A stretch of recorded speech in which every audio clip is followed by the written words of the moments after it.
Goodbye all those Note vestiges and hello to the new or at least more consistent design language. The all-new Samsung Galaxy S25 Ultra finally looks like a part of the Galaxy S family, sharing the same flat brand wrapping around its body. For this latest flagship, Samsung has recast the Galaxy S25 Ultra in the image of its siblings while maintaining that ultra flare with premium materials, the largest screen, and yes, the integrated S Pen.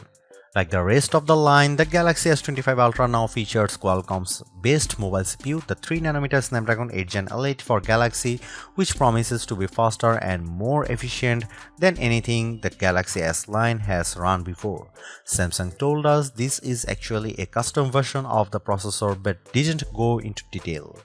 While we have not yet had the time to benchmark the new phone, we'll be doing that for our full review. The company did note that the NPU could be 40% faster.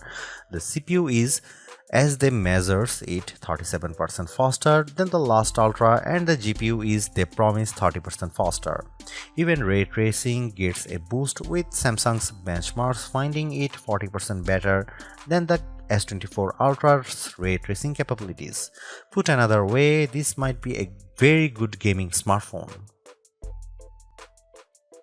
The Samsung Galaxy S25 Ultra was unveiled at Galaxy Unpacked on January 22. It's available to pre-order now in a choice of 4 colors: titanium silver, titanium white silver, titanium grey, and titanium black. The phone ships in either 256GB, 512GB or 1TB storage configurations, and every variant comes with 12GB of RAM. The Galaxy S25 Ultra will begin shipping on February 7 for the following prices. The 256GB variant is $1,299, the 512GB variant is $1,419, and the 1TB version is $1,659.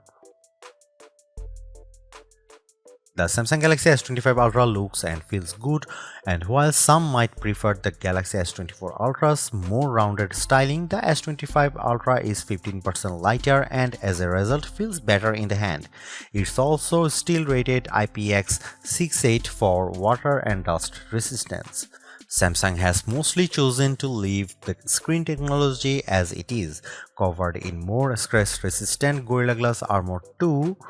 The display still has a sharp and pleasing QHD Plus resolution, but it is slightly larger than the S24 Ultra's at 6.9 inches instead of 6.8 inches diagonally.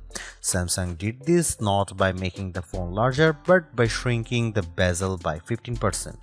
It is still an adaptive refresh rate screen, moving smoothly from 1Hz to 120Hz on an as-needed basis. New to the screen technology is ProScaler, which actually comes from Samsung's TV line and upscales lower resolution content.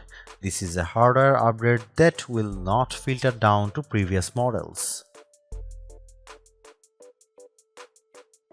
While the camera array has been redesigned and the 3 rear lenses now almost float above the phone body, 2 of the 3 cameras are unchanged from the S24 Ultra, the 50MP 5x zoom and 200MP wide main camera.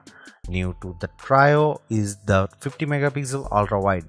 Shooting macro images in 12MP bind format, I could already see the quality differences and was especially impressed with the level of close-up detail I could capture.